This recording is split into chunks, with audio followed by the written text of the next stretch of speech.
ओम नमो भगवते वासुदेवाय। ओम नमो भगवते वासुदेवाय। ओम नमो भगवते वासुदेवाय। ओम अज्ञानतिमिरान्धस्य ज्ञानञ्जनशलाकया चक्षुरुन्मीलितं येन तस्मै श्रीगुरवे नमः। হরে কৃষ্ণা। তো সমস্ত ভক্তবৃন্দকে আমার সশ্রদ্ধ প্রণাম। আজকে আমরা একটা সকালের ভগবদ্গীতা ক্লাসে আর একটি ভগবদ্গীতা ক্লাসে প্রতিদিনের ন্যায় আমরা ভগবদ্গীতা ক্লাস করি। আর আপনাদের তাতে অনেক অনেক সংখ্যাতে যোগদান করেন আপনারা, সেটা আনন্দের বিষয়। আমরা ভগবদ্গীতা ভগবানের মুখ নিঃসৃত বাণী প্রতিদিন নিয়মিত শ্রবণ করি। ভগবান এই জ্ঞান অর্জুনকে কুরুক্ষেত্রের যুদ্ধক্ষেত্রে দিয়েছিলেন। কুরুক্ষেত্রের যুদ্ধক্ষেত্রে অর্জুন যখন বিষাদগ্রস্ত হয়ে গেছিল যে তার আত্মীয় পরিজনদেরকে হত্যা করতে হবে ভেবে যুদ্ধক্ষেত্রে দেখে, তখন তাকে ভগবান পাঁচটি বিষয়ের উপরে জ্ঞান দিয়েছিলেন। জ্ঞানগুলি ছিল ঈশ্বর, জীব, প্রকৃতি, সময় এবং কর্ম। যখন জীব প্রকৃতির সঙ্গে কোনো বিশেষ সময়ে আদান প্রদান করে তখন কর্ম উৎপন্ন হয়, আর এই কর্মই হয়ে যায় আমাদের চিন্তার কারণ। কারণ কর্মই আমাদের হয় বন্ধনকারী হয় অথবা মুক্তকারী হয়, কিন্তু আমাদের প্রকৃত জ্ঞানের অভাবে আমরা বন্ধনকারী কর্ম অর্থাৎ সকাম কর্ম এবং বিকর্মে লিপ্ত হই। যদি কখনো ভগবানের উদ্দেশ্যে কর্ম করা যায় তাহলে সেটি অকর্মের রূপ নেয়, যেটি কখনো কোন রকম বন্ধন উৎপন্ন করে না। আর বন্ধন উৎপন্ন করলে অসুবিধা কোথায়? বন্ধন মানে হচ্ছে যে আমাদের যতটুকু আমরা কর্মের ফল উৎপন্ন করলাম সেই কর্মের ফল ভোগ করার জন্য আমাদেরকে আবার প্রস্তুত থাকতে হবে। তাই কর্মের ফল সেটা পজিটিভ হোক মানে পুণ্য হোক অথবা পাপ হোক, দুটি বন্ধনকারী। তাই আমাদের সবসময় ভগবানের উদ্দেশ্যে কৃত যদি কর্ম করতে পারি তার জন্য পাপ বা পুণ্য উৎপন্ন হয় না। যেমনটা আমরা করেছিলাম 5 নম্বর অধ্যায়ে 10 নম্বর শ্লোকে ব্রহ্মণ্যধায় কর্মাণি। তো সেখানে একটা ছিল আহ সেখানে একটি কথা ছিল পদ্মপত্র বিমম্বসা। পদ্মপত্র যখন জলে থেকে তাতে জল লাগে না, তেমনি কর্ম বিভিন্ন ধরনের কর্ম করেও সে কর্মের পাপ বা পুণ্য উৎপন্ন হয় না বা লাগে না যখন সেটি ঈশ্বরের উদ্দেশ্যে কৃতকর্মরূপে পরিণত হয়। ছোট একটু উদাহরণ দিয়ে বলি, যে মনে করুন ঈশ্বরের উদ্দেশ্যে কৃতকর্ম, মনে করুন আপনি ব্যাংকে চাকরি করেন, আপনি স্কুলে পড়ান, আপনি কলেজে পড়ান, আপনি বা ডাক্তারি করেন। তো আপনি যে প্রফেশনেই থাকুন না কেন, যখন আপনি কাজ করছেন সে কাজগুলি কিন্তু কিছু পাপ বা পুণ্য উৎপন্ন করতে পারে। কিন্তু যদি আপনার উদ্দেশ্য যদি একভাবে এটাই হয় যে ইয়েস, আমি যে কাজটা করছি সে কাজটি করার একমাত্র উদ্দেশ্য হচ্ছে আমার জীবন ধারণ, আর জীবন ধারণের উদ্দেশ্য হচ্ছে ভগবানের সেবা, যখন আমরা টোটাল আউটপুট মানে একদম শেষ অবস্থাটা ভগবানের চরণ পর্যন্ত পৌঁছে দিতে পারবো, তখন কিন্তু আমাদের জীবন ধারণের কারণে উৎপন্ন পাপ বা পুণ্য আমাদেরকে আর লিপ্পতে মানে মাখতে পারবে না, ছোবে না আমাদেরকে। হ্যাঁ, তো আমরা সেটি থেকে মুক্ত হবো। যেমন লিপ্পতে না পাপে না পদ্র পত্র বিমম্ভূষা, যেমন আমাদেরকে পাপ ছুঁতে পারবে না, যেমন জল পদ্ম পাতাকে ছুঁতে পারে না বা ভেজাতে পারে না, তেমনই উদাহরণ দিয়ে বলা আছে। তো আমাদের আমাদের এই জিনিসটা মাথায় রেখে আমাদের কর্ম করতে হবে। তাই শাস্ত্রে আমাদের বিভিন্ন ধরনের কর্মের উল্লেখ করা হয়েছে এবং সেটি আমরা ফলো করছি। আমরা শাস্ত্র মানবো কেন? 16 নম্বর অধ্যায় যখন আমরা পঠন করব তখন আমরা খুব সুন্দর একটা শ্লোক পড়বো। হ্যাঁ, শ্লোকটি হচ্ছে, যো শাস্ত্র বিধিম উৎসর্য বর্ততে কামো কারত না সিদ্ধিম অবাপ্নতি না সুখম না পরম গতিম। যো শাস্ত্র বিধিম উৎসর্য বর্ততে কাম কারকঃ, মানে বলছে যে যে শাস্ত্রের বিধান না মেনে নিজের ইচ্ছা মতো ইন্দ্রিয় তৃপ্তির জন্য কাজ করতে থাকে, না সা সিদ্ধিম অবাপ্নতি, আপনতি মানে পাওয়া, না সা সিদ্ধিম অবাপ্নতি মানে সে সিদ্ধি পায় না, না সুখম না পরম গতি, না সুখ পাই না পরম গতি পাই। তো পরম গতি কি আমাদের, আমাদের পরম গতি কি, আমাদের পরম লক্ষ্য কি? মৎকর্ম কীট মৎপরম মদ্ভক্ত সঙ্গ বর্জিত নিরাবয় সর্বেষু মদ্ভক্ত নিরাবয় সর্বেষু যশ মামেতি পাণ্ডব। তো ভগবান বলেছে যে ভগবানকে পরম লক্ষ্য পরম গতি আমরা যখন মেনে নেব, তখন কিন্তু আমরা আমাদের আমাদের প্রকৃত উদ্দেশ্য সাধিত করতে পারবো। তাই কালকে আপনাদের একটা লিস্ট দিয়েছি, মিয়া বন্ধন প্রভু অনেক কষ্ট করে আপনাদের জন্য বানিয়েছে। 32টা শ্লোকের একটা লিস্ট আছে, পিডিএফটা আপনাদেরকে পাঠিয়েছি। একটা ছোট কাজ করতে হবে, ওই আপনাদেরকে শ্লোকগুলি আপনাদেরকে প্রতিদিন পঠন করতে হবে। তো একবার পঠন করে আমি শুনিয়ে দেবো আপনাদেরকে ওই প্রত্যেকটা শ্লোক। আপনাদের মানে এই মুহূর্তে না বুঝলেও চলবে, আপনারা ওই শ্লোকগুলোকে ফলো করবেন। হ্যাঁ, ওই শ্লোকগুলোকে ফলো করলেই আপনারা প্রতিদিন প্রতিদিন আপনারা ওই শ্লোকগুলোকে একবার করে দুবার করে, আমি দুবার বলেছি, সকালে আর সন্ধ্যেবেলায়, ওটা পঠনের জন্য। কারা কারা প্রিন্ট নিয়েছেন বা নিতে নিতে পেরেছেন? কেউ প্রিন্ট এখনো পর্যন্ত নিতে পারেননি না? কালকেই দিয়েছেন। আজকে পারলে প্রিন্ট নিয়ে নেবেন। হ্যাঁ, আর নিয়ে একদম হ্যান্ডি রাখবেন। 2 কপি করে প্রিন্ট নেবেন, নাহলে একটা হারিয়েও যেতে পারে। 4 কপি আছে টোটাল, তো 4 × 2 = 8, 10 টাকা লাগবে বুঝি, বা 20 টাকা লাগবে। আর যদি কেউ চান যে তাকে ল্যামিনেট করে নেবো, তাও করে নিতে পারেন, যদি কম পয়সা ল্যামিনেশন। একটা সেট অন্তত ল্যামিনেট করে রাখবেন, তাহলে নষ্ট।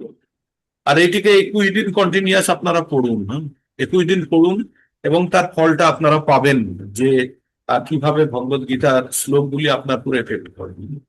তো এটা এটা দেওয়া আছে আপনাদের টাস্কটা কমপ্লিট করবেন। আর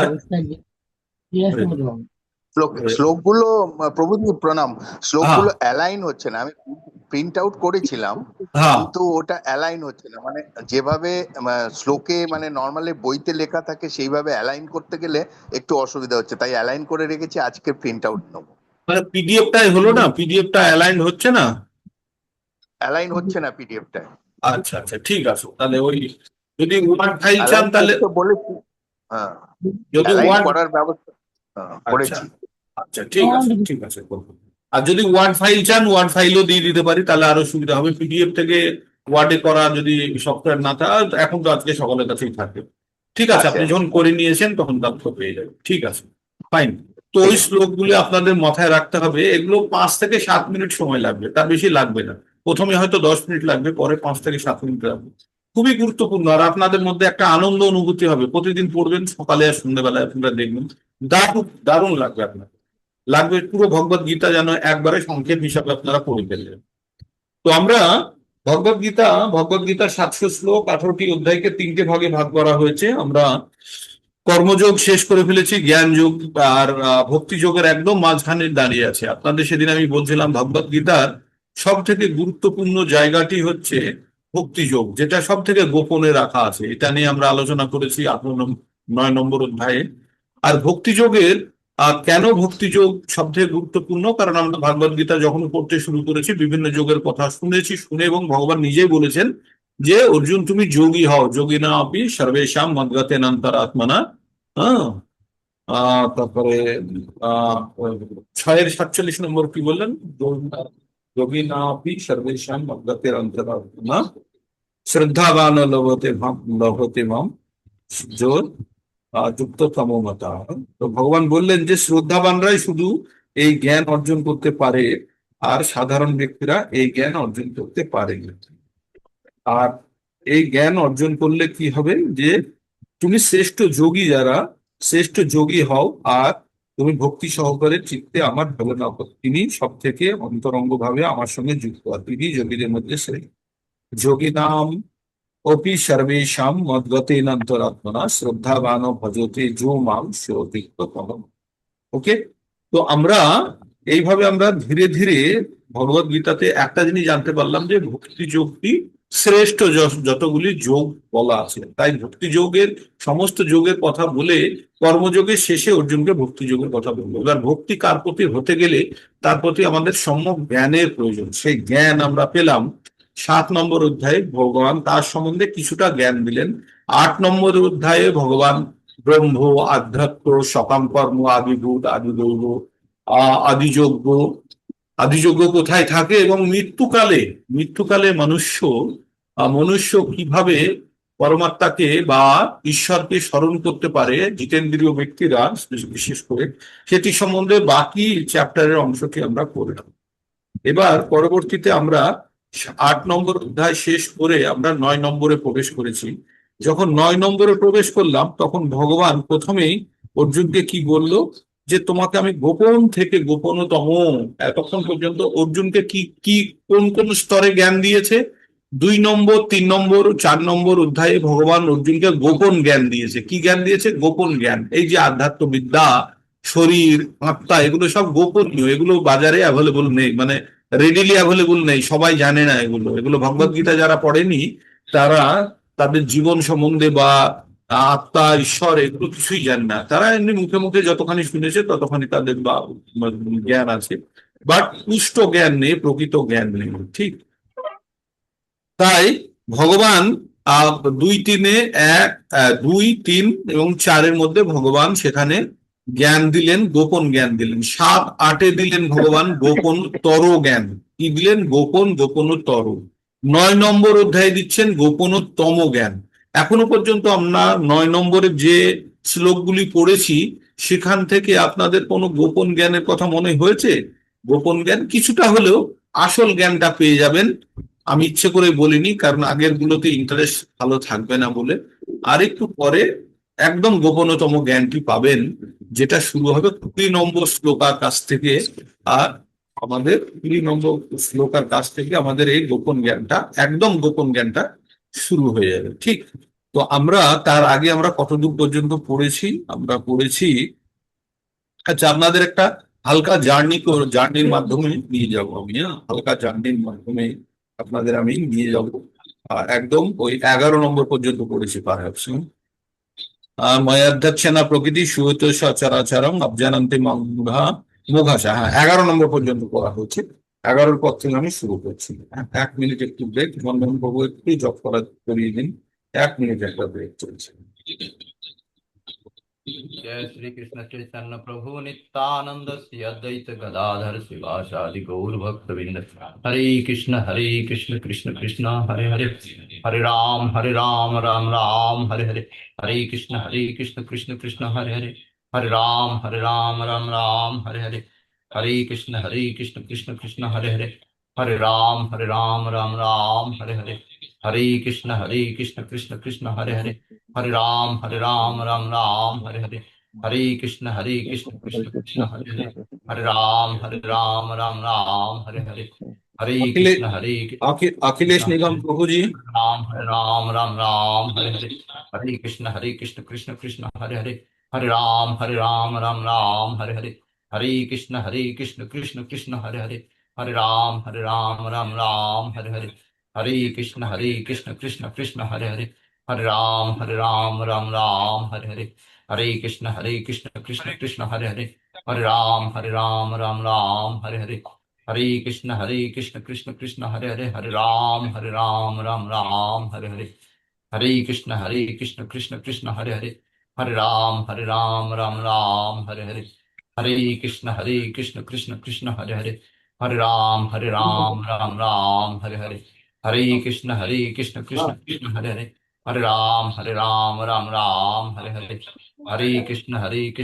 कृष्ण हरे राम राम राम हरे कृष्ण कृष्ण कृष्ण हरे राम राम राम हरे कृष्ण कृष्ण कृष्ण हरे राम राम राम हरे कृष्ण कृष्ण कृष्ण हरे राम राम राम हरे कृष्ण कृष्ण कृष्ण हरे राम राम हरे कृष्ण कृष्ण हरे राम राम राम हरे कृष्ण कृष्ण कृष्ण हरे राम राम राम हरे कृष्ण कृष्ण कृष्ण हरे राम राम राम हरे कृष्णा कृष्ण कृष्णा हरे कृष्णा कृष्ण कृष्ण हरे हरे हरे রাম রাম রাম হরে। তো আই এম ব্যাক। তো তাহলে আমরা একটা ছোট জার্নি করে নিয়ে চলে যাই 9 নম্বর অধ্যায়ে যে আমরা শ্লোকগুলো আমাদের ছিল তো প্রথম শ্লোকটি ভগবান আমি পড়ে চলে যাব, আপনারা জাস্ট মানেটা বলে, বিশ্লেষণ তো আগে করেছি, একদম 11 নম্বর পর্যন্ত পৌঁছবো, তারপর থেকে আমরা বিশ্লেষণে যাবো। যেহেতু আমরা প্রতিদিনই তাই করি, পুরনো অভ্যাসটা একটু রেখেছি।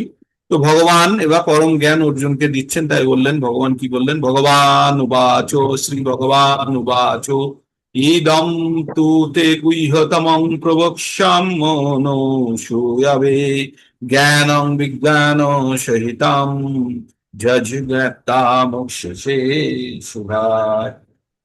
তো ভগবান কি বললেন, যে আমি তোমাকে, ভগবান বললেন, হে অর্জুন, তোমাকে আমি পরম বিজ্ঞান সম্মত সব থেকে গোপনীয় জ্ঞান উপদেশ করছি। সেই জ্ঞান প্রাপ্ত হয়ে তুমি এই দুঃখময় সংসার থেকে মুক্ত হবে। অর্জুন যে কথা শুনে মুক্ত হয়েছিল, সেই কথা যদি বাকিরা শোনে, তারাও মুক্ত হবে না।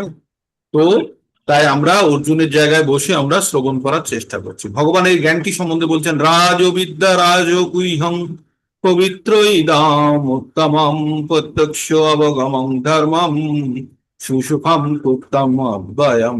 এই জ্ঞান সমস্ত বিদ্যার রাজা, সমস্ত গুহ্যতত্ত্ব থেকেও গুহ্যতর, অতি পবিত্র এবং প্রত্যক্ষ রূপে উপলব্ধি, আত্ম উপলব্ধি প্রদান করে বলে ইহাই ধর্ম, ইহাই প্রকৃত ধর্ম। এই জ্ঞান অব্যয় এবং সুখসাধ্য, মানে এই জ্ঞান অব্যয়, তার কোনো ক্ষয় নেই এবং এটি অত্যন্ত সুখ প্রদানকারী, এটি প্রকৃত ধর্ম। আর এটি প্রত্যক্ষ অবগমন, মানে এটা নিজে উপলব্ধি করা যায়। তারপরে এই জ্ঞান যাদের শ্রদ্ধা নেই, তাদের কি দশা হয় তা বলছে, অশ্রদ্ধ ধ্যানা পুরুষ ধর্ম শাস্য পরম তপ অপ্রাপ্য মাম নিবর্তন্তে মৃত্যু সংসার বর্তনী। বললেন, হে পরন্তপ, অর্জুনকে বলছে কে, ভগবান, যে সমস্ত জীবের শ্রদ্ধা উদিত হয়নি, যাদের মধ্যে শ্রদ্ধা নেই, তারা এই পরম ধর্মরূপ ভগবত ভক্তি লাভ করতে অসমর্থ, এই জগতে জন্ম মৃত্যুর আবর্তে পতিত হয়। আসলে জন্ম মৃত্যুর আবর্ত কি, যারা আমরা কোনো সার্কেলের মধ্যে ঘুরছি, যতক্ষণ না পর্যন্ত আমাদেরকে কেউ ধাক্কা মেরে বার করছে বা কেউ টেনে নিচ্ছে, ততক্ষণ পর্যন্ত কিন্তু আমরা ওই চক্রের মধ্যে ঘুরতে থাকবো। তাই ভগবত ভক্তির দ্বারা ভগবত প্রতি প্রেম উৎপন্ন করে যে আকর্ষণ সৃষ্টি হবে, সেই আকর্ষণই কিন্তু আমাদের এই চক্রের মধ্যে থেকে আমাদেরকে বাইরে বার করতে পারে। হ্যাঁ, তো যাদের শ্রদ্ধা নেই, তারা এই জ্ঞান উপলব্ধি করতে পারে না বা গ্রহণ করতে পারে না। ময়া তদ্মিদং সর্বং জগৎ ব্যক্ত মূর্তিনা মতস্থানি সর্বভূতানি নাচ্যহং তেষু অবস্থিতাঃ। অব্যক্ত রূপে আমি সমস্ত জগতে ব্যাপ্ত আছি, সমস্ত জীবই আমাতে অবস্থিত, কিন্তু আমি তাতে অবস্থিত নই। তার মানে ভগবান তার বিভু অবস্থা সম্বন্ধে বলছে, সমস্ত জীব ভগবানের মধ্যে অবস্থিত, কিন্তু এটা বললে ভুল হবে কি, যে জীবের মধ্যে আবার ভগবান সমগ্র রূপে নেই, হয়তো আংশিক রূপে আছে, সেটা পরবর্তীতে বলবে। না চ মতাস্থানি ভূতানি পশ্য মে যোগমশ্বরম ভূত ভুন্ন চ ভূতস্থ মমত্তা ভূত ভাবনা। যদিও আমি সমস্ত আমার দ্বারাই সৃষ্ট সব কিছু ভগবান সৃষ্টি করেছে, তবুও আমি তারা আমাতে অবস্থিত নয়। আমি, কারণ আপনাদের ভগবানের অবস্থান সম্বন্ধে বলেছিলাম, ভগবান কোথায় আছে, আর সেই কল্পনাটা একবার করতে হবে। ভগবান সংকর্ষণ, বলদেব সংকর্ষণ, নারায়ণ সংকর্ষণ, এগুলো সব এক্সপানশন চলছে ভগবানের। তারপরে সংকর্ষণের পরে করণাদায়ক বিষ্ণু, করণাদায়ক বিষ্ণুর গা থেকে বুলবুলে মানে বেলুনের মতো বেরোচ্ছে, তার মধ্যে গর্ভদাক্ষায়ক বিষ্ণু, এবং গর্ভদাক্ষায়ক বিষ্ণুর নাভিপদ্ম থেকে ব্রহ্মাজি, তার মানে একটা বেলুনের মধ্যে এই টোটাল ব্রহ্মাণ্ডটা একটা বেলুন। আর ভগবান কোথায়, আরো বিশাল অনেক বড় জায়গা নিয়ে উপস্থিত। তো সেই জায়গাটাতে ভগবান থাকলে এই আমাদের ছোট জায়গার মধ্যে কিভাবে আবদ্ধ হবে। তাই বলছে, ভগবান বলছে সবকিছুই আমার দ্বারা সৃষ্ট, তবুও তারা আমাতে অবস্থিত নেই, কারণ ভগবান তো বাইরে আছে না, সৃষ্টির বাইরে আছে। যদিও আমি সমস্ত জীবের ধারক, যদি আমি সর্বব্যাপ্ত, তবুও আমি এই সৃষ্টির উৎস। ভগবান এই সমস্ত সৃষ্টি ধারণ করে আছে, তৈরি করে আছে, এবং ভগবান পরবর্তী অধ্যায়ে আমরা পড়বো, ভগবান বলবে অহং সর্বস্ব প্রভব মত্ত সর্বং প্রবর্ততে। আমি সবকিছুর উৎস, আমি সবকিছু উৎপন্ন করি এবং সবকিছু আমার দ্বারাই চালনা করা হয়। 10.8 আছে। তো এখানেও তাই বললো যে না চ মতস্থানি ভূতানি পশ্য মে যোগমশ্বরাম ভূত ভিন্ন চ ভূতস্থ মমাত্মা ভূত ভাবনা। বললো যদিও আমি সমস্ত কিছু আমার থেকে সৃষ্ট, তবুও তারা আমাতে অবস্থিত নয়। যদিও আমি সমস্ত জীবের ধারক এবং যদিও আমি সর্বব্যাপ্ত, তবুও আমি সৃষ্টির উৎস। আপনাদের একটা আমি দেখানোর চেষ্টা করি একবার। আহ 1 মিনিট, যদি আমি পারি আপনাদের একটু এটা দেখাতে। মুকুর মাতাজি আমাকে একটা লেখা পাঠিয়েছিলেন, দেখাচ্ছে ওর মধ্যেই একটু আইডিয়াটা আপনারা পাবেন। 1 মিনিট। হরে কৃষ্ণ হরে কৃষ্ণ কৃষ্ণ কৃষ্ণ হরে হরে হরে রাম হরে রাম। আমি দেখানোর চেষ্টা করছি আপনাদের আমাদের।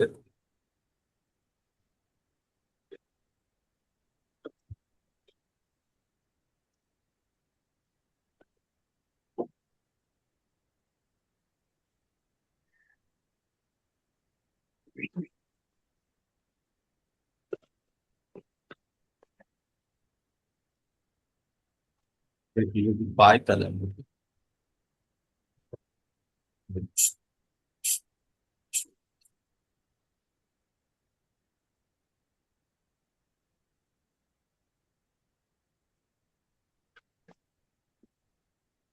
তো আমাদের আমাদের জানতে হবে ভগবানের সৃষ্টির মাঝখানে আমরা যদিও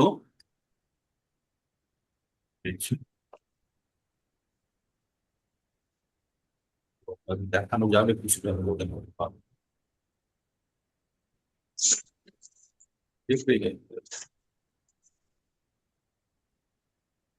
আচ্ছা, আপনারা এখানে ইংরেজিতে লেখা আছে, আপনাদের এইখানে চলে আসুন। এইখানে এই একটা পদ্ম ফুল দেখতে পাচ্ছেন, এখানে আপনারা একটা পদ্ম ফুলের মতো দেখতে পাচ্ছেন। এই একটা পদ্ম ফুল দেখতে পাচ্ছেন, আর এটা হচ্ছে পদ্ম ফুলের ডান্ডা যদি হয়। হ্যাঁ, এটা হচ্ছে পদ্ম ফুলের ডান্ডা। এই ডান্ডাটাকে যদি আমরা 7টা লোকে ভাগ করি, 14টা লোকে ভাগ করি, তাহলে এইখানে ব্রহ্মলোক, সত্যলোক, তপলোক, জনলোক, মহালোক, স্বর্গলোক আর ভূগোললোক, আর তার নিচে আছে ভূলোক মানে আমাদের পৃথিবী। তার নিচে আছে অতল, বিতল, সুতল, তলাতল, রসাতল, আর মহাতল, রসাতল আর পাতাল। এগুলো হচ্ছে ভূলোকের নিচে। আর এগুলো এটা কাকে, এই কমলটা যে মানে আপনার যে কমলের যে ডান্ডা, সেইটাকে 14টা লোকে ভাগ করা আছে।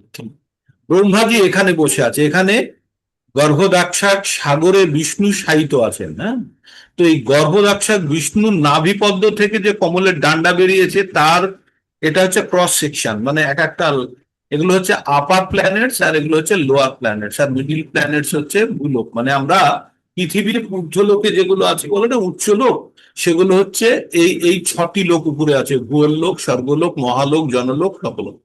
এই যে এই এই গোটা জিনিসটা একটা সার্কেলের মধ্যে, এইখান থেকে একটা সার্কেল টানা দেখতে পাচ্ছেন, হালকা মতো একটা সার্কেল টানা আছে। এটা একটা বেলুন ভেবে নিতে পারেন, এটা একটা বেলুন। এর বাইরে এর বাইরে কিন্তু শুয়ে আছে কে?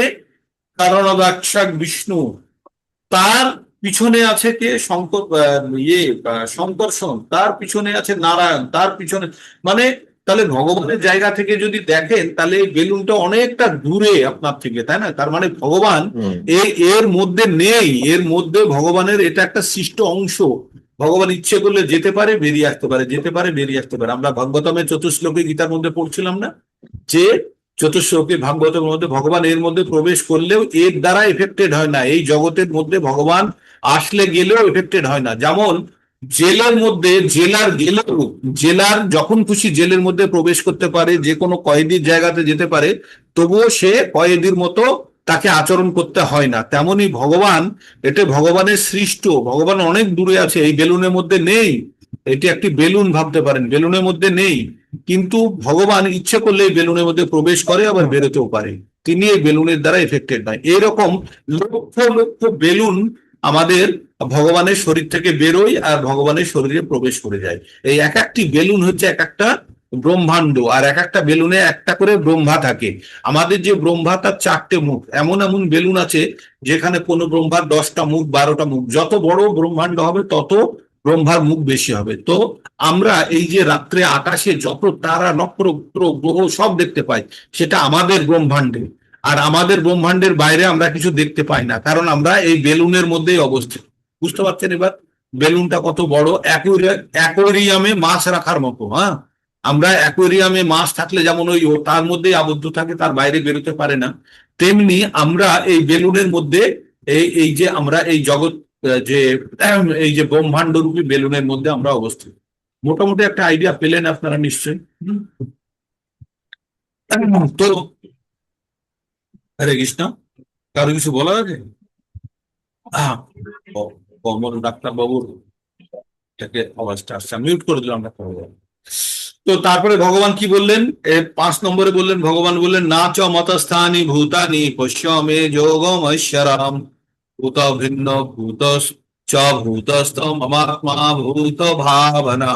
যদিও আমি সবকিছুই আমার দ্বারা, যদিও সবকিছুই আমার সৃষ্ট, তবুও তারা আমাতে অবস্থিত নয়। আমি সমস্ত জীবের ধারক, আমি সর্বব্যাপ্ত, তবুও আমি সৃষ্টির উৎস। এবং বুঝতে পারলেন যে ভগবান দূর থেকে সমস্ত জগৎ সংসার উনি সৃষ্টি করেছেন, উনি ইচ্ছা হলে প্রবেশ করেন। একজন জেলের অংশ হলেও সে কিন্তু কয়েদি নয়, এটা মাথায় রাখতে হবে। হ্যাঁ, জেলের একটি অংশ, কিন্তু সে কখনোই কয়েদি নয়। আমরা যারা জগৎ সংসারে আছি তার মধ্যে ভগবান কখনো কখনো এসে যান, কিন্তু ভগবান জগৎ সংসারের অংশ নয়। এবার ভগবান কিভাবে থাকে তার একটা উদাহরণ দিয়ে বলছে, যথা আকাশ স্থিত নিত্যম বায়ু সর্বত্র গো মহান তথা তথা সর্বাণি ভূতানি মতাস্থানি তু পথরায়। মহান বায়ু, বায়ুকে মহান বলেছে। বায়ু সব জায়গাতে যেমন ছড়িয়ে থাকে, সর্বত্র বিচরণশীল, মানে হাওয়া চলতে থাকে, তা সত্ত্বেও সর্বদা আকাশে অবস্থান করে, তেমনি জগৎ আমাতে অবস্থান করে। ভগবান আমাদের আমাদের এই আমরা জগৎ সংসারটা আমরা একটা বায়ুর সমুদ্রের মধ্যে ডুবে আছি না, আমাদের পৃথিবীটা একটা বায়ুর সমুদ্রের মধ্যে ডুবে আছে, তেমনি এই আমাদের জগৎ সংসার আবার ভগবানের শক্তির মধ্যে ডুবে আছে। এইভাবে বুঝে নিন। সর্বভূতানি কৌন্তেয় প্রকৃতিম ইয়ান্তি মামেকাম কল্পক্ষয়ে পুনঃস্থানি কল্পোদো বিসর্জহম প্রকৃতিম সাম্য প্রকৃতি সাম্যভ্যষ্ট বষ্টভ্য প্রকৃতিম সাম্যষ্টভ্য বিসর্জামি পুনঃ পুনঃ ভূতগাম মিমম কৃৎস্নম বশং প্রকৃতে বশাৎ। তো সৃষ্টি এবং প্রলয়ের ভগবান কি বললেন? হে কন্তীয়, কল্পনীয় সমস্ত জগৎ বস্তু আমাতে প্রবেশ করে এবং পুনরায় কল্পরাম্ভে প্রকৃতির দ্বারা আমি তাদের সৃষ্টি করি। এই যে এটা আমরা কিন্তু এতে পড়ে এসছি। কখন পড়ে এসছি আমরা? আমরা পড়ে এসছি 8 নম্বর অধ্যায়ে, যে যখন ব্রহ্মার যখন দিন শুরু হয় তখন সেটাকে বলে কল্প আরম্ভ, কল্প আরম্ভ। আর কল্প ক্ষয় যখন ব্রহ্মার রাত্রি হয়ে যায়, সন্ধে হয়ে যায়। তাহলে ব্রহ্মার যখন দিন শুরু হয় তখন সমস্ত জগৎ সংসার সৃষ্ট হয়, আর যখন ব্রহ্মার রাত্রি হয়ে যায় সমস্ত জগৎ সংসার ধ্বংস হয়ে যায়। তাহলে জগৎ সংসারের বয়স কত? 432 কোটি বছর। তারপরে জগৎ সংসার আবার 432 কোটি বছর বিলয় অবস্থায় থাকে। তাই ভগবান বলছে যে যখন ভগবান কি বলছে যে হে ধনঞ্জয়, সমস্ত কর্ম আমাকে আবদ্ধ করতে পারে না, আমি সমস্ত। তাই বলছে হে কন্তি ও কল্পনীয় সমস্ত জড় বস্তু আমাতে প্রবেশ করে। হ্যাঁ, আর পুনরায় কল্পরাম্ভে, মানে যখন কল্প শেষ হয়, ব্রহ্মার একদিন যখন শেষ হয়, তখন সমস্ত জীব যারা মৃত্যুবরণ করে তারা কি করে? তাদের জীব আত্মাগুলো কোথায়? ভগবানের কাছে আশ্রয় নেয়। আবার পুনরায় কল্পরাম্ভে প্রকৃতির দ্বারা তাদেরকে আমি সৃষ্টি করি। ভগবান এই যে প্রকৃতি, ভগবান যেটা তৈরি করে রেখেছেন সেটাকে বলছে প্রকৃতি, তার দ্বারা সমস্ত জগৎ সংসারকে তিনি সৃষ্টি করে রেখেছেন। ঠিক আছে, ভগবান প্রকৃতির দ্বারা সমস্ত জগৎ সংসারকে সৃষ্টি করেছেন। ভগবানের যে সৃষ্ট, ভগবানের 3টে শক্তি, একটা হচ্ছে বহিরাঙ্গা শক্তি, একটা হচ্ছে অন্তরঙ্গা শক্তি, আর একটা হচ্ছে তটস্থ শক্তি। তো ভগবান যখন আমরা এই জগৎ সংসারটা হচ্ছে আমাদের ভগবানের বহিরঙ্গা শক্তির অংশ। আমরা এটা বহিরঙ্গা শক্তির মধ্যে আছি ভগবানের। তেমনি অন্তরঙ্গা শক্তি হচ্ছে চিন্ময় জগৎ। কোনটা? অন্তরঙ্গা শক্তি হচ্ছে চিন্ময় জগৎ। তো চিন্ময় জগৎটার আকার কতখানি? চিন্ময় জগৎটা হচ্ছে 3/4, আর এই যে আমাদের জড় জগৎ হচ্ছে 1/4, তাহলে 1/4 হয়ে আমরা দেখে কুল পাচ্ছি না, তাহলে ভগবানের জগৎটা কত বড়।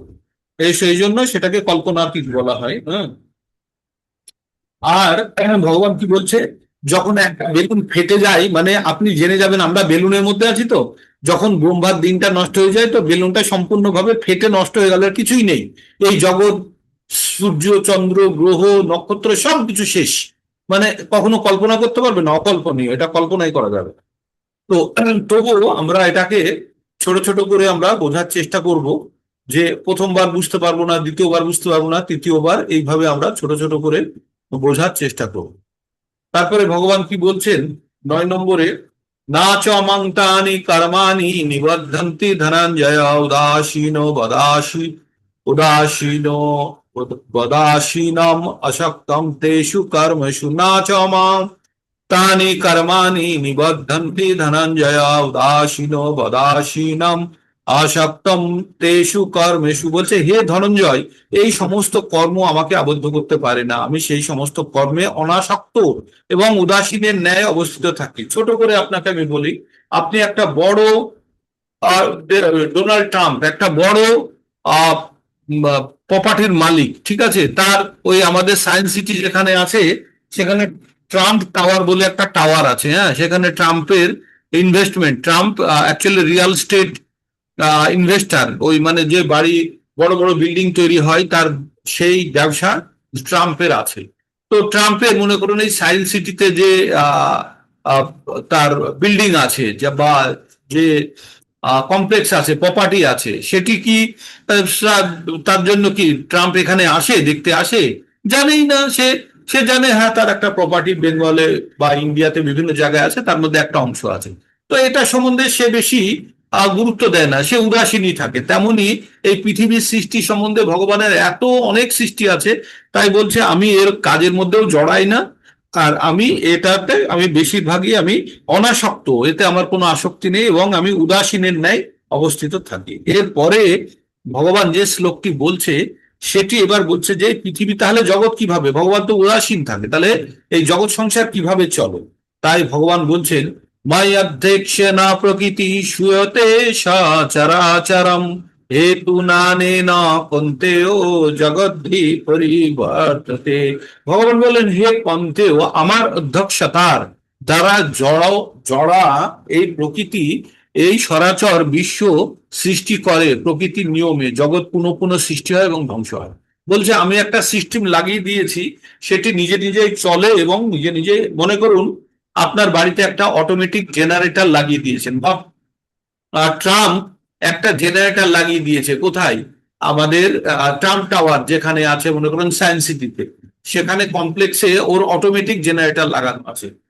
এই জেনারেটর কি করে, আমাদের অটোমেটিক জেনারেটর গুলো কি করে, যখন কারেন্ট চলে যায় জেনারেটর আবার নিজে নিজে স্টার্ট হয়ে গিয়ে ইলেকট্রিসিটি দেয়, আবার যখন কারেন্ট চলে আসে তখন বন্ধ হয়ে যায় নিজের থেকে। কিন্তু নিজের থেকে হওয়ার জন্য তার ভিতরে তো একটা সিস্টেম বানিয়ে দেওয়া হয়েছে, এটাকে অটোমেটিক সিস্টেম বলে। তো তেমনই ভগবান বলছে এই পৃথিবীর জন্য আমি নিয়ম কানুন সব বানিয়ে দিয়েছি, আমার অধ্যক্ষতায়, আমার দ্বারাতেই চলে, কিন্তু আমার বহিরঙ্গা শক্তি দিয়ে আমি একটা নিয়ম বানিয়ে দিয়েছি, সেটা চলতে থাকে। আর তারপরে আমি আর বেশি এটার জন্য মাথা ঘামাই না। তাই আগের শ্লোকে কি বললো, আমি উদাসীনের মতো অনাসক্ত হয়ে থাকি, আমার প্রকৃতির নিয়মে এটা চলতে থাকে। তাই ভগবান এখানে বলছে, ময়্যধ্যক্ষেণ প্রকৃতি সুয়তে চ অচরা সচরাচরম।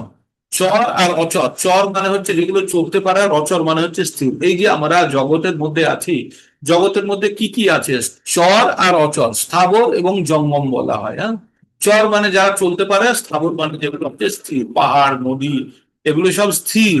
আর যেগুলো চলতে পারে, জীবেরা চলতে পারে, গাছ অবশ্য স্থির।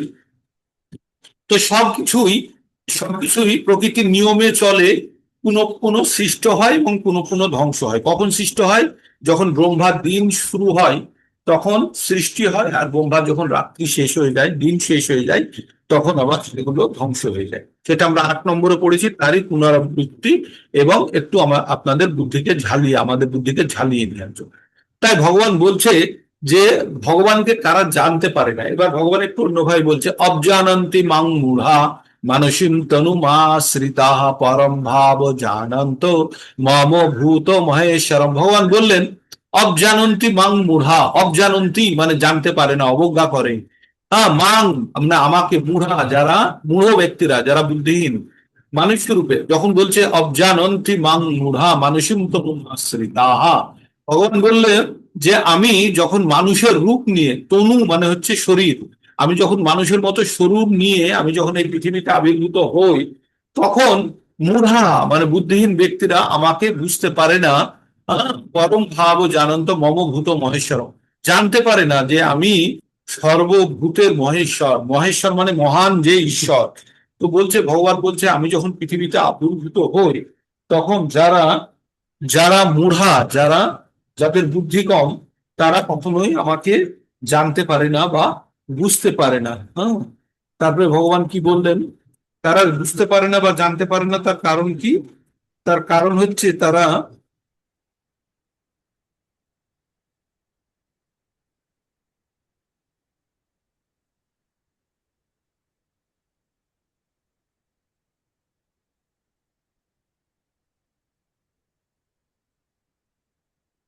one minute, হ্যাঁ। তো তারা বুঝতে পারে না। কারা বুঝতে পারে না? যারা অবজানন্তি মাং মূঢ়া মানুষম তনুমাশ্রিতা পরম ভাব জানন্ত মম ভূত মহেশ্বরম। ভগবান বললেন আমাকে পরম মহেশ্বর রূপে, পরম মহান ঈশ্বর রূপে জানতে পারে না। তারা মূর্খরা আমাকে অবজ্ঞা করে, তারা আমার পরম ভাব সম্বন্ধে অবগত নয়। তো আমরা দেখি তো আমাদের তো ভগবান সম্বন্ধে জ্ঞান নেই, সেই জন্য ভগবানকে আমরা উপলব্ধিও করতে পারি না, ভগবান সম্বন্ধে আমরা বলতেও পারি না। আর ভগবানের থেকে শ্রেয় কেউ নেই। ভগবান নিজেই বলেছে মত্ত পরতরম নান্নাত কিঞ্চিত অস্তি ধনঞ্জয় মই সর্বমিদম প্রত্যম সূত্রে মনি গণায়েব। সাথের সাথে ভগবান বলেছে নিজের সম্বন্ধে, তাই না? তো এই কথাগুলো ভগবান আগে বলেছে, কিন্তু যেহেতু পরম গুহ্য জ্ঞান বলছে, সেই জন্য সব কথাগুলোকে আবার গুছিয়ে একসঙ্গে ভগবান ওই কথাগুলোই বলছে। বারবার ভগবান একই কথা বারবার বলছে। 7 নম্বরে আমরা আরেকটা জিনিস জেনেছি, আমরা প্রকৃতির 3টে গুণের কারণে আমরা তীভের গুণময়ী ভাবই রেবি সর্বমিদং জগৎ মোহিতাম না জানে তো জানতি মামেগু পরম অব্যয়ম। আমরা পড়েছি না, 7-13তে পড়েছি আমরা। ভগবান কি বলছে, 3টে গুণের প্রভাবে মানুষ এত বেশি আবিষ্ট হয়ে আছে, মহাচ্ছন্ন হয়ে আছে, যে ভগবানকে পরম মহেশ্বর হিসাবে জানতেই পারে না। হ্যাঁ, তাই ভগবান এবার কি বলছে, মোঘাসা মোঘ কর্মানো মোঘ জ্ঞানা বিচেতস রাক্ষসী আসুরী চৈব মোহিতি প্রকৃতি মোহিতি শ্রিতাহা। ভগবান বললেন মোঘাসা মোঘাসা মোঘ কর্মণ মোঘ জ্ঞান বিচেতস রাক্ষসীম আসুরীম চৈব প্রকৃতি মোহিনী শ্রিতাহা। ভগবান বললেন যে মোহাচ্ছন্ন, এইভাবে যারা মোহাচ্ছন্ন হয়েছে, তারা রাক্ষসী এবং আসুরী স্বভাবের প্রতি আকৃষ্ট, তারা মোহাচ্ছন্ন অবস্থায়। মোহাচ্ছন্ন অবস্থা মানে নেশাগ্রস্ত, নেশাগ্রস্ত। এই যে আমরা এই জড় জগতে আছি, আমরা সবসময় একটা নেশাতে চলছি। কিসের নেশা বলুন তো? আপনাদের নেশার কথা বলি, তাহলে একটা ছোট্ট আপনাদের একটা স্টোরি বলতে হবে। স্টোরি মানে হচ্ছে ঘটনা, যেটা আমরা প্রকৃতিটা হয়। ঘটনাটা কি? এই মৌচাক দেখেছেন? মৌচাক আপনারা আগেও বলেছেন, মৌচাকে 3 ধরনের মৌমাছি থাকে। একটা হচ্ছে রানী মৌমাছি, যে হচ্ছে সব থেকে মোটা, বড় সড়ো, শক্তিশালী, যে মৌমাছি উৎপন্ন করে। আর একটা থাকে পুরুষ মৌমাছি, একটা নয় 5-6টা পুরুষ মৌমাছি থাকে, আর একটাই থাকে রানী মৌমাছি। আর বাকি যতগুলো মৌমাছি আছে সেগুলো হচ্ছে সব শ্রমিক বা লেবার। আপনারা যারা স্কুলে পড়ান বা পড়েছেন ভালো করে, তাদের মনে আছে। তো তারা কি করে, এই যে শ্রমিক মৌমাছিগুলো, তারা সবসময় ফুল থেকে মধু সংগ্রহ করে আনে, আর ওই যে আপনার চাকের মধ্যে যে হাইভ আছে, যে ঘরগুলো আছে, তার মধ্যে ওই মধু সংগ্রহ করে রাখে। আর তারা কি সৈনিক হিসাবে কাজ করে, তারা ওই লেবার মৌমাছি। আর তারা তারা কি করে, সৈনিক হিসাবে থাকে। এবং তারা যখন অন্য কাউকে হুল ফুটিয়ে দেয়, মানে কাউকে যখন কামড়ায়, আপনারা একটা জিনিস জানবেন, মৌমাছি যখন কাউকে কামড়ে দিল, হুল ফুটিয়ে দিল, সে মৌমাছিটা কিন্তু মারা যাবে। কি হবে? সে মারা যাবে, সে আর বাঁচবে না। তার মানে তার সর্বোচ্চ শক্তি দিয়ে, তার জীবন দিয়েও সে আক্রমণ করছে। কিসের জন্য? কিসের জন্য করছে সে? সে কি পায়? আপনারা যদি কখনো শ্রমিক মৌমাছির কথা যদি ভাবেন, শ্রমিক মৌমাছিরা কিসের জন্য তারা বেঁচে আছে, তাদের জীবনে পাওয়া কি? তারা না স্ত্রী সঙ্গ করতে পারে পুরুষ মৌমাছির মতো, না রানী মৌমাছির মতো তারা সন্তান উৎপন্ন করতে পারে, তারা তো শুধু লেবারের মতো কাজ করে যায়। তারা কি পায়? কি পায় যে তারা তারা শুধু ওই মধু সংগ্রহ করে খাচ্ছে আর থাকছে? তাহলে সেখানে থাকার কি আছে, কি পায় তারা? কখনো ভেবে দেখেছেন তারা কি পায়? তারা তারা একটা অবস্থা, ওই রানী মৌমাছি এক ধরনের গন্ধ ছাড়ে শরীর থেকে, সেটাকে বলে ফেরামিন। হ্যাঁ, সেই গন্ধে সব সময় মৌমাছিগুলো মোহিত হয়ে থাকে। মোহিত হয়ে থাকে মানে এই যে আমরা বললাম না মোহাচ্ছন্ন, সেই মোহিত। তাহলে এই শ্রমিক মৌমাছিগুলো কি থাকে? মোহিত অবস্থায় থাকে। তারা এই যে যে মৌচাকের, এক একটা মৌচাকের এক এক রকমের গন্ধ, সেই জন্য এক ধরনের মৌমাছি অন্য মৌমাছির চাকে চলে গেলে তারা বুঝতে পারে যে অন্য ধরনের মৌমাছিরা এখানে এসছে, তাকে সবাই মিলে আক্রমণ করে, মেরে ফেলে। বা মানুষ বা কেউ গেলে তখন কি করে, তারা আরো বিশাল বিশাল পরিমাণে তারা এক ধরনের গন্ধ ছাড়ে, যাতে সব মৌমাছিগুলো সঙ্গে সঙ্গে তারা অ্যাটাক করতে পারে। ঠিক এইভাবে তাদের কমিউনিকেশন চলে। তাদের ওই মৌমাছিগুলো কি দ্বারা আচ্ছন্ন হয়ে আছে? মোহাচ্ছন্ন আছে। কারা? ওই লেবার বা শ্রমিক মৌমাছিগুলো। আমরা এই পৃথিবীতে প্রত্যেকে শ্রমিক মৌমাছি, আমরা এই পৃথিবীতে শ্রমিক মৌমাছি। আমরা প্রত্যেকে মোহাচ্ছন্ন হয়ে আছি কি দ্বারা? এই জড়জাগতিক ভোগ বৃত্তির ইচ্ছায় আমরা মোহাচ্ছন্ন হয়ে আছি। সব সময় আমাদের মনে হচ্ছে আমাদের এই ভোগ করব, সেই ভোগ করব, কিন্তু আমরা আমাদের প্রকৃত স্বরূপ জানতে পারি। তো সেই জন্য আপনাদের এই মৌমাছির গল্পটা বললাম, যে আমরা প্রত্যেকে মোহাচ্ছন্ন হয়ে আছি। এই যে শ্লোকটি পড়লাম, এখানে ভগবান কি বলছেন? ভগবান বলছে এইভাবে, কিভাবে তিনটে গুণের দ্বারা মহাচ্ছন্ন অবস্থায় তারা রাক্ষসী এবং আসুরি ভাবের প্রতি আকৃষ্ট হয়। এই মহাচ্ছন্ন অবস্থায় মুক্তি লাভের আশা থাকে না, তারা সকাম কর্ম এবং জ্ঞানের সমস্ত প্রয়াস ব্যর্থ হয়। মৌমাছিগুলো যখন এই কোনো একটা রানী মৌমাছির আন্ডারে থাকে, তো পুরো মৌচাকটা আর একটা রানী মৌমাছির আন্ডারে থাকলো, সেখান থেকে সে একটা গন্ধ ফেরামিন পায়। সেই গন্ধে সে মোহাচ্ছন্ন থাকে, সবসময় আচ্ছন্ন হয়ে থাকে। সেই গন্ধে সে পাগল হয়ে থাকে। হ্যাঁ, তো তেমনি আমরা এই জড়জগতিক সুখ ভোগের জন্য আমরা পাগল হয়ে আছি। তাই আমরা কখনো ভগবানকে জানার চেষ্টাও করতে পারি না, আর জানতেও পারি না। আর তাই আমাদের মধ্যে আসুরি এবং রাক্ষসী স্বভাবের প্রতি এই মোহাচ্ছন্ন অবস্থাগুলো আমাদেরকে আকর্ষণ দেয়। আমরা এই যে মোহাচ্ছন্ন অবস্থায় থাকার কারণে আমাদের মধ্যে আসুরি ভাব বা রাক্ষসী ভাবগুলো উৎপন্ন হয় এই মোহাচ্ছন্ন অবস্থায় থাকার কারণে। যেহেতু যে যে কারণে মৌমাছিগুলো মোহাচ্ছন্ন থাকলে বা মোহিত অবস্থায় থাকলে তারা যেমন অন্যকে আক্রমণ করে নিজে মৃত্যুবরণ পর্যন্ত করতে দ্বিধা করে না, তেমনি আমরা আমাদের মধ্যে যে আসুরি স্বভাবের প্রবৃত্তি তৈরি করেছি, তার জন্য আমরা কোনো অন্যায় কাজ, খারাপ কাজ বা কাউকে হত্যা করতেও আমরা দ্বিধা করি না। যারা এই কাজগুলো করে বা আমরা যারা করি, তারা কখনো ভাবি না আমি ভুল করছি। কারণ আমরা আমরা অজ্ঞান দ্বারা মোহিত হয়ে আছি। আমরা কি দ্বারা? এই প্রকৃতির তিনটে গুণের প্রভাবে আমরা মোহিত হয়ে আছি। তাই এখানে শ্লোক থেকে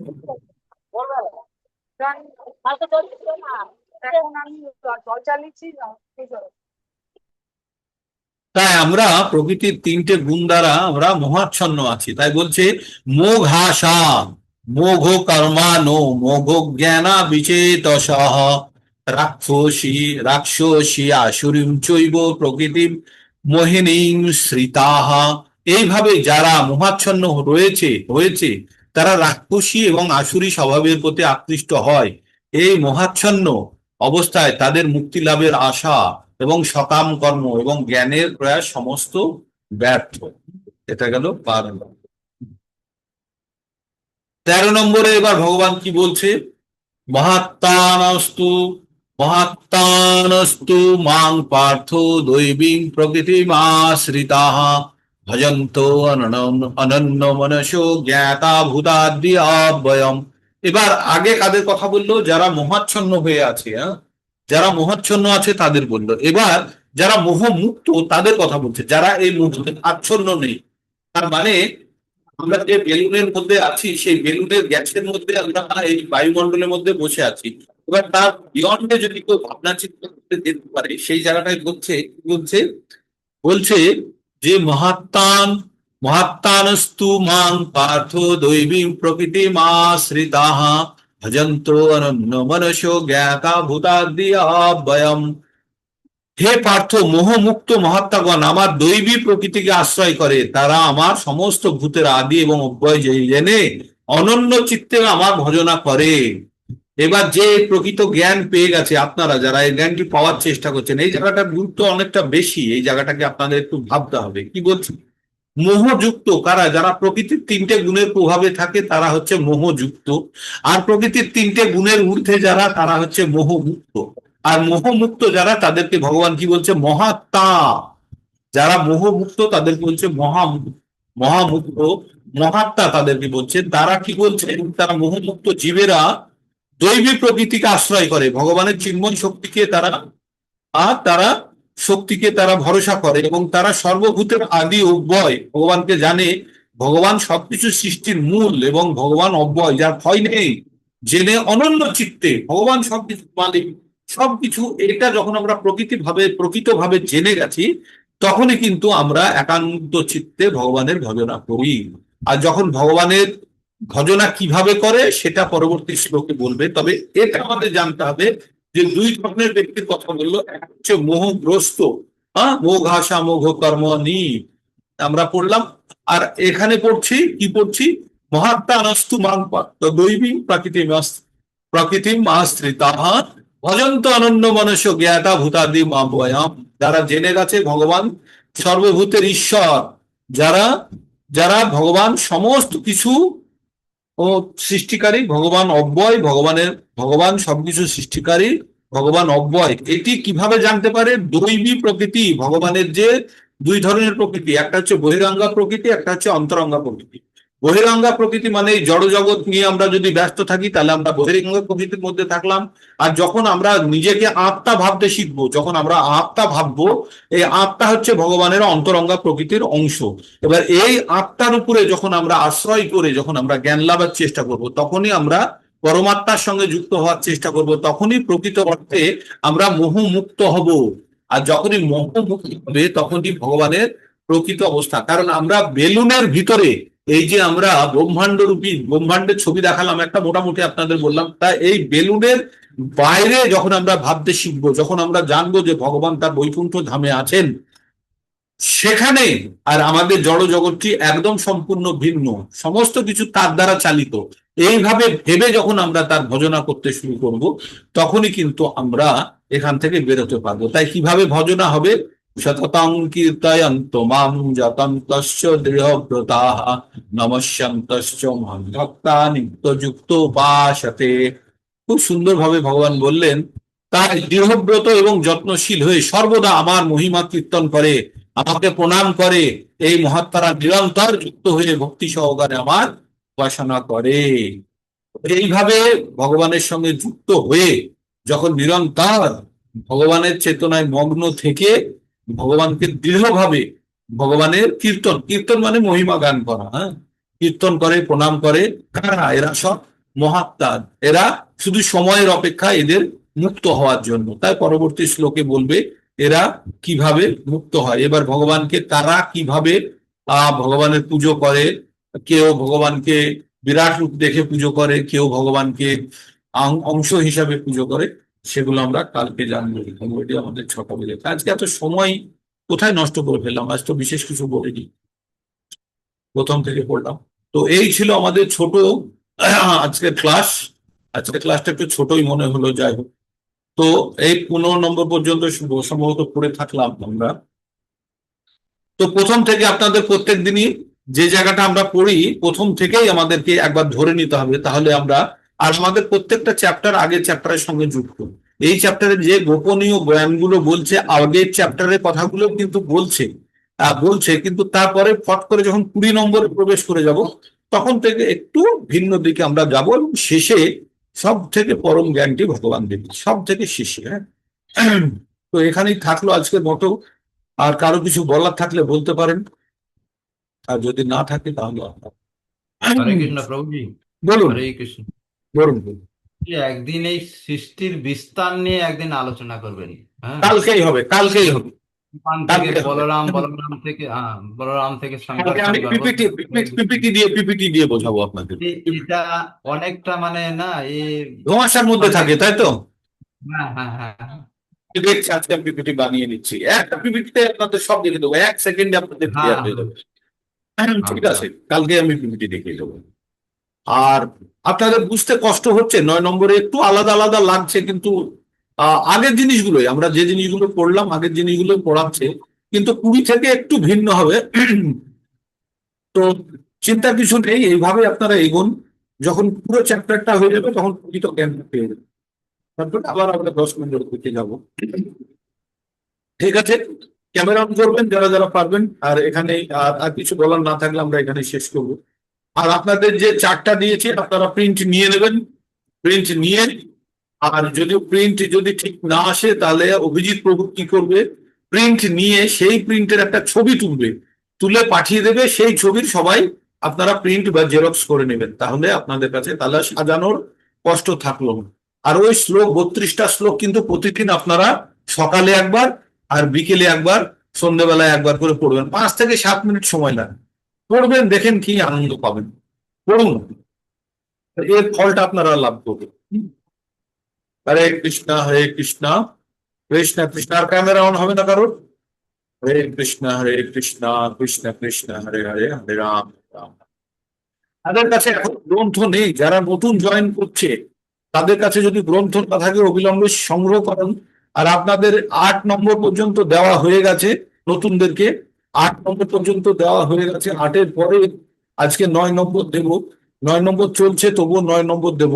9 নম্বরের সংক্ষিপ্ত সার আমার কাছে একটা হিন্দিতে দারুণ বানানো আছে, যারা হিন্দি বোঝেন তারা সেটা শুনতে পারেন, আপনাদের আমি দিতে পারি। আমি 9 নম্বরটা আপনাদেরকে পুরো চ্যাপ্টারটা একদম র্যাপিড 1.5 ঘন্টার একটা চ্যাপ্টার বানানো আছে আমার কাছে, 9 নম্বর হিন্দিতে বানানো আছে, সেটাও শুনতে পারেন, সেটাও দিয়ে দেবো। আপনারা যারা হিন্দি বোঝেন তাদের জন্য কাজে সুবিধা হবে। ঠিক আছে, মহু হরে কৃষ্ণ মহু মাতাজি প্রভুজি। পেয়েছেন? মহুয়া মাতাজি আপনি পেয়েছেন? হ্যাঁ, ওই দীপ্তি দীপ্তি মাতাজির কাছে আছেন। ও হরে কৃষ্ণ প্রভুজি, সন্ধ্যাবেলা ক্লাসটা কবে শুরু? সন্ধ্যেবেলার ক্লাসটা আরো কয়েকদিন অপেক্ষা করুন, ভোটটা হয়ে যাক, হ্যাঁ, ভোটটা হয়ে যাক। ভোটের আগে, আচ্ছা, তার আগে তো 10টা চ্যাপ্টার আরো করতে হবে না, 8 পর্যন্ত হয়ে গেছে, 9 থেকে আরো 10টা চ্যাপ্টার 10 দিন পড়ুক এরা, ততদিনে ভোট টোট সব হয়ে যাবে, তারপরে আমরা মোটামুটি শুরু করতে পারবো। ও সন্ধ্যাবেলা জয়েন করবে আমার বান্ধবীটা, ঠিক আছে। ঠিক আছে, তাকে গ্রুপে কানেক্ট করে দিন, এখন বেসিক আইডিয়া নিতে থাকুক, তারপরে শুনুন। প্রভুজিকে বলবো আমি। আজকেই নাম্বারটা দিয়ে দেবো, ভুলে ঠিক আছে, গেছি প্রভুজি। ঠিক আছে, ঠিক আছে। হরে কৃষ্ণ। আর কারো কিছু কিছু দিলীপ নেই? প্রভু আমার কাছ থেকে কালেক্ট করে নেবেন, দিলীপ প্রভু, যে দুটো সকলের কাছে গ্রন্থ কিতাব। থাকতে হবে, না হলে ঠিক মজাটা নিতে পারবেন না। কবে হ্যাঁ, আসবে বলুন? হ্যাঁ প্রভু, কবে আসবে আমি প্রভুজি আপনার বাড়িতে নিতে বলুন। বলুন মাতাজি, একটু সকাল। আপনি যে কোনো দিন আমাকে ফোন করে হরে আসবেন। কৃষ্ণ প্রভুজি। আজকে আসতে বলুন পারেন। মাতাজি, হরে বলুন বলুন কৃষ্ণ। বলুন বলুন বলুন। মাতাজি, বলুন। আরে হ্যাঁ, বলছি আমি একজনকে মানে গীতা দিলাম বা আমি জয়েন করানোর চেষ্টা করলাম। ওনার কাছে স্মার্টফোন নেই, বয়স্ক ভদ্রমহিলা। হঠাৎই রাস্তায় যেতে যেতে দেখা, তো উনি দেখছি একটা বই পড়ছেন, প্রায় সময় দেখি উনি বই পড়েন। তো আমি জিজ্ঞাসা করলাম দাঁড়িয়ে যে আপনি কি পড়ছেন। ভদ্রমহিলা বললেন আমি শেক্সপিয়ার পড়ছি। হুম বুঝুন। হুম হুম, তো আমি বললাম আপনার কি গীতার প্রতি ইন্টারেস্ট আছে? হ্যাঁ কিছুক্ষণ চুপ করে থেকে ভদ্রমহিলা বললেন হ্যাঁ নিশ্চয়ই, গীতার উপর কার না ইন্টারেস্ট থাকবে। হ্যাঁ। তো আমি বললাম আমরা এরকম গীতা পাঠ করি সকালবেলা, আপনি কি জয়েন করবেন? যদি ইচ্ছুক থাকেন বলেন, তাহলে আমি আপনাকে আমাদের মধ্যে জয়েন করাতে পারবো। তো বয়স্ক ভদ্রমহিলা বললেন যে আমার তো স্মার্টফোন নেই, আমি অনলাইন কি করে জয়েন করব। যাই হোক গিয়ে আমি ওনাকে একটি ওই দীপ্তি সাহা মাতাজির কাছ থেকে একটি গীতা সংগ্রহ করে ওনার হাতে তুলে দিই। কি খুশি ভদ্রমহিলা গীতা পেয়ে, হ্যাঁ, খুব খুশি হয়েছেন। আর আমি ওনাকে চেষ্টা করি ওই রেকর্ডিংটা গিয়ে একটু শোনাতে, কেন ওনার কাছে স্মার্টফোন নেই। এখন জানেন তো কিরকম অবস্থা সমাজের, হয়তো কিছু অসুবিধা আছে, হ্যাঁ, হ্যাঁ, অথচ অবস্থা ভালো। তো ঠিক যাই আছে, হোক গে, আমি ওনাকে ওনাকে একটু অনলাইন শোনান, একটু রেকর্ডিং শোনান, শুনিয়ে যদি Recording টা ইন্টারেস্ট গ্রো শোনাচ্ছি। হয়। তবে হ্যাঁ, উনি ওই গীতা পুস্তকটি পেয়ে কি খুশি। হ্যাঁ, ঠিক আছে, আমি খুব ভালো। এইভাবে একটু রেকর্ডিং শুনিয়ে ওনাকে জয়েন করাতে পারছি না গ্রুপে। একটু দেখুন, একটু উৎসাহ বাড়লে যদি অন্য হ্যাঁ, পরিস্থিতির হ্যাঁ, একটু চেঞ্জ হয়, হ্যাঁ, খুব ভালো, খুব হ্যাঁ, ভালো। হ্যাঁ, চেষ্টা করুন। কে হ্যাঁ, কার ভাবে, কে কার কানেক্টিভিটিতে এসে যাবেন আপনারা জানেন না। ভগবান কাকে দিয়ে কি কাজ করাবে হ্যাঁ, আমরা হ্যাঁ, কেউ হ্যাঁ। জানি। উনি আমাকে জড়িয়ে ধরে বলছেন তুমি আজ থেকে আমার বন্ধু। ও আমি বললাম না, কৃষ্ণ আপনার বন্ধু বলুন, তাহলে ভগবান আপনার বন্ধু হলেন আজ ভেরি থেকে। Good, very good. হ্যাঁ, কৃষ্ণ, কি হরে আনন্দ, কৃষ্ণ। কি আনন্দ। একটা বড় কাজ হ্যাঁ, করেছেন আপনি, বড় কাজ করেছেন, খুব বড় কাজ করেছেন। হ্যাঁ, ঠিক। বাড়ি তো গন্ডার নয়, তো আমরা ছোটবেলায় বলতাম না, পড়েছিলাম না গন্ডার শিকার, না, জিম কর্বেটের লেখা। সেখানে কি ছিল, যে খুব বড় একটা কাজ করে আসলে আমরা কি বলি, মারি তো গন্ডার নয় তো লুটিত ভান্ডার। কিন্তু আমাদের সমাজে সব থেকে, হ্যাঁ, তো সমাজে সব থেকে বড় কাজ যদি কাউকে গীতা দান করে যদি গীতা শিক্ষা প্রদান করতে পারেন, সেটি সব থেকে বড় কাজ এখন। এর থেকে বড় কাজ আর কিছু নেই। ঠিক আছে, খুব একদম। ভালো, খুব ভালো লাগলো, সকাল সকাল ভালো খবর দিলেন। হরি বল। আজকে এখানে শেষ করি। শুভ অক্ষয় তৃতীয়ার শুভেচ্ছা সবাইকে। শুভ অক্ষয় তৃতীয়ার শুভেচ্ছা, প্রণাম সবাইকে। সবাই ভালো থাকবেন। হরি বল, সবাইকে। হরি বল।